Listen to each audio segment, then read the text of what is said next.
Okay, so today we have Radiohead and Street Spirit Fade Out. So this is apparently one of, if not their most played song live, and that got my attention. And of course, it's also a dark song too. And I've done a few Radiohead reactions in the past, and I always like the engagement that comes along with that. Because sometimes comments, especially on Radiohead songs, I don't know what it is, but sometimes comments are a little unhinged, and I enjoy that. So anyway, let's see what happens today. Get to the song, watch the video, see if it gets blocked or not. But I'm watching it anyway, and let's get into it and go.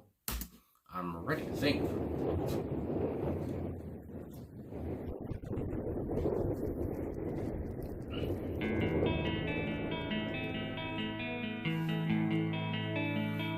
Goodness.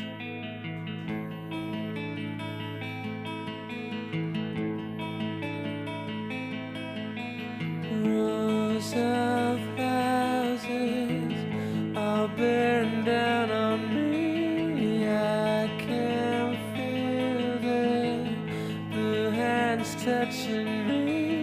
All these things into position. All these things will one day swallow whole.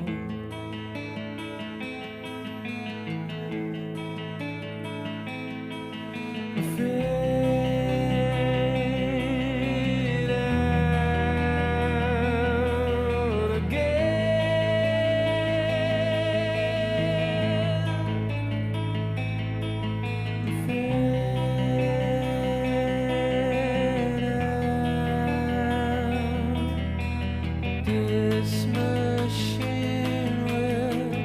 will not communicate these thoughts and the strain I am under. We watch out for a circle before we all go under.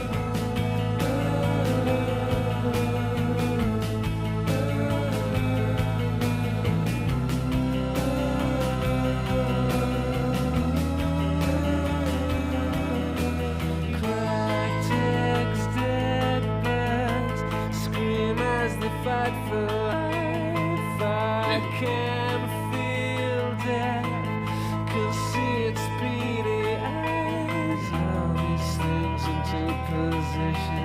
All these things will one day swallow.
All right, so Radiohead, Street Spirit, Fade Out. I think, I said before getting into the song there, I think I'm ready. And I don't know if I was ready for this or not, because this was, and again, coming into this, hearing about this track, people talking about this track in the comments before, about how this is probably Radiohead's darkest track. And again, it's one of their darkest, but it's one of their most played songs live too. So I can't even imagine the energy it probably takes out of Tom and the band, because the song is so dark and so sad as well, and so foreboding, too. And I don't even know where to start, because watching this video, I really enjoy how the video goes so well with the song. Because of course you have the black and white, you have how it would be in slow motion, and then it would turn to, I guess normal pace or whatever, normality. And you have Tom running away, and I guess at the start too, it's like he's falling backwards off of the trailer, and then he's on a car that's like broken down, and it's like, did he kill himself? Or I don't know, that kind of a thing comes to mind too. And again, we're talking here about the futility of life and death. I'm talking about the darkness that goes along with that, talking about how I guess none of it really makes sense, and it's just all these, I guess I would say, depressing themes, all these dark themes anyway, and it's almost beautiful. I mean, the way Tom sings it is beautiful. His voice soars at parts on it. But honestly, I was thinking, at some point we're gonna get some kind of a drop. We're gonna get, I don't know, Philip Selway on the drums is gonna, go into a riff or something, or but really, he stayed in his pocket. He stayed, kind of slow and methodical, like Tom's voice. You had and I believe it's Ed O'Brien here who's on the guitar of the, as it's called here that I see on songfacts.com, the arpeggio guitar, where he's doing the individual, strumming the individual chords instead of them all at once, which really adds to the the darkness and the slowness of the track too. So I love that they added that, and that he and Tom were a great combo on that. And also I just love in the video how you have, I think Johnny Greenwood it was, who jumped into the trailer and just in slow motion, and again, so much being said in this video. You can't look away, and there's so much being said with Tom's vocals, with the lyrics, and you're hanging on to every word he says, because again, I really enjoyed the slow and methodical way that he's singing, because it just adds even more to the importance of everything he's saying. You got to really pay attention, and again, just the way he starts off the song too, just so slow and so kind of obviously soft, I guess, too, with his vocal style, and how he kind of ascends, I guess. And by the end of the song too, it's a lot more, it's louder and stuff than it started off. But I just really, the intensity kind of builds up, and but at the same time, like I said, they don't. There's no big guitar riff, or Tom doesn't really, his voice. I love how his voice breaks at parts, because again, it feels even, it feels emotional, feels even more emotional, because the song is already emotional. I mean, my God, just the way that the melody is being played here, the melody is so dark within itself, and it's just, a dark tone all around. I mean, what else can you say? It's so dark, and with these kind of songs where we're talking about the futility of life and death, and we're talking about just death within itself, and how nothing really matters, I guess, and all that kind of stuff, and how being swallowed whole, as he puts it, sometimes there's a voice crack, sometimes there's a glimmer of hope, sometimes there's a line at the end or anywhere where maybe it's kind of tongue-in-cheek, or maybe it's kind of, like I said, some hopefulness, some glimmer of light, some glimmer of sunshine, for frig's sakes. But here, I mean, we kind of just end off with no resolution, no, no good conclusion, no, I'm rhyming, but and no, good thing that comes out of this. It just ends off sad. It ends off the way it started. It's nothing peaceful really comes out of it, and we're just left kind of sitting there stunned. At least I was, just kind of standing here like, what the hell do I say now? This was so dark and tragic, and and there was nothing really nice about it. Nothing to say. Well, at least there's this hopeful line here, but there isn't. So my God, it's just like a lot to take in. But like I said, I love Tom York's voice, and I feel like, especially because I've reading up on Tom lately. I don't know, I just had a little thing going on for Tom and Radiohead within themselves. But seeing that, of course, with their debut album Pablo Honey, and how, I guess, they get famous, obviously, and because actually it was because Tom's birthday was a few days ago, I think, at the time I'm recording this, and so I read up on him anyway. And I saw that, of course, he had his some addiction problems and such. And again, when you get famous and when you have a hit song, of course, Creep, went nuts off the first album. And I guess, he was having some trouble and all that stuff. So I think about how the trouble he was probably going through, and probably some of the rest of the band maybe. And I think about this song and how dark that is. And it just adds even more, I don't know, dark vibes to it. And just to think about how Tom was struggling probably at this point. And, because again, you get so big and then all these kind of things start coming at you. Drugs, alcohol, whatever it is, you can get whatever you want almost. And, it's hard to pace yourself or whatever. So, yeah, I just think about that too, and just how that probably played a part in how dark this might have been. And again, I just love the black and white video. I can't say it enough how that really added so much and the vitalness of that. So anyway, to look at these lyrics, I guess, with the first part here, rows of houses all bearing down on me. And the way he delivers this, it's just, rows of it's just so slow and just so, so emotional. It's just like you're hanging on to every word. Like I said, it's just, I just love it. I can feel their blue hands touching me. All those things into position, all things will one day swallow whole. It's just like, again, we're just getting right to it. Nothing matters right off the bat. It's just all things will be swallowed whole. And fade out again and fade out. And of course, I am on genius.com here looking at the lyrics, but looking here and just talking about the imagery that is of death that is, coming through all of this, especially with the chorus, and thinking about the fading out. Of course, fade out can happen in music and in movies.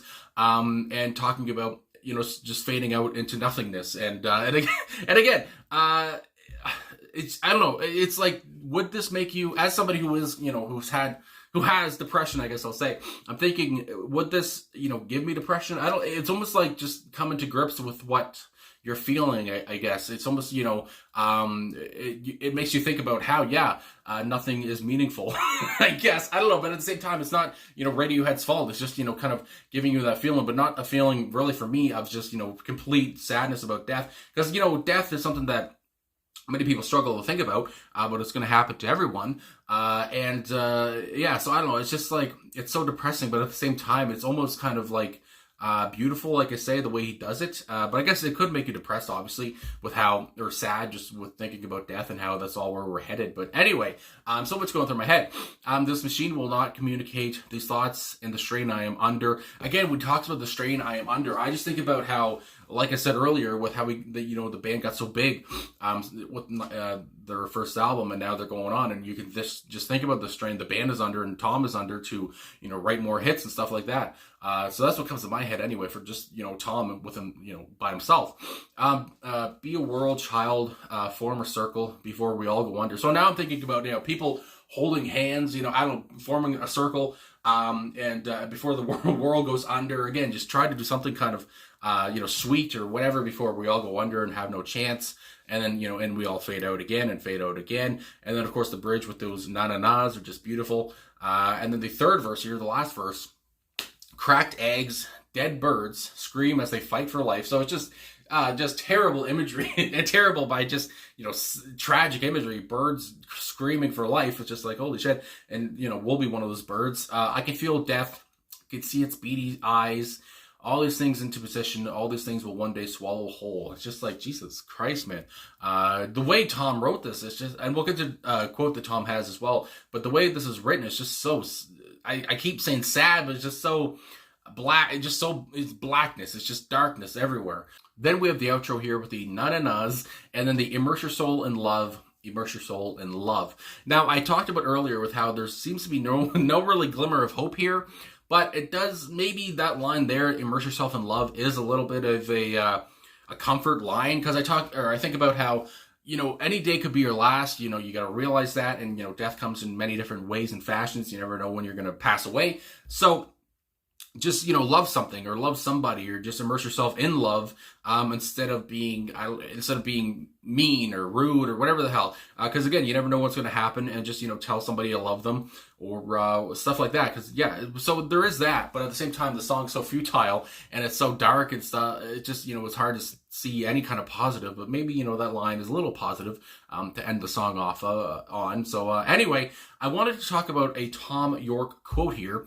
Because, before I end this off, and it says on Genius.com again, what has Tom York said about the song? So it says, Tom has described the song as one of Radiohead's darkest songs ever. And that's saying a lot. I mean, my God. In fact, Tom says he almost performs this song towards the end of every concert because it is so dark and it literally saps the strength out of him. And I mean, I think I was talking about that earlier, but yeah, just the heaviness of the song and just the, like I've talked about so many times, the darkness and the sadness that goes along with it. I can imagine it probably hurts. It says, Tom has said, it hurts like hell every time I play it. Looking out at thousands of people cheering and smiling, oblivious to the tragedy of its meaning. Like when you're going to have your dog put down and it's wagging its tail on the way there, which is a great way of looking at it too. Yeah, it's just, I mean, I guess when you're at a Radiohead concert, even though, they have, some dark songs, I mean, you're going to be happy and you're going to be smiling because you're seeing them live. But yeah, the song is not very happy and you probably shouldn't be smiling when you're listening to it.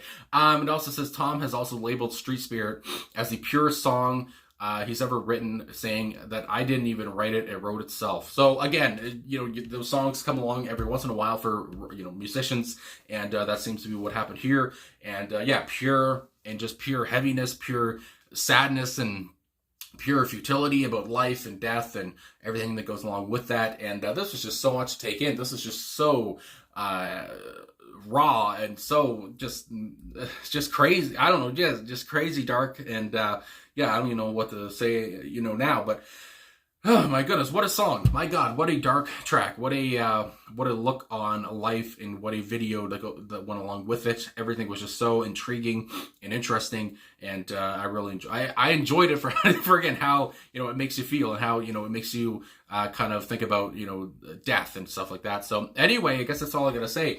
So thanks for watching. Thanks for liking, subscribing, commenting, all the stuff. Really appreciate all the support, and I will talk to you guys again soon. This was a dark freaking day, boy. Holy moly.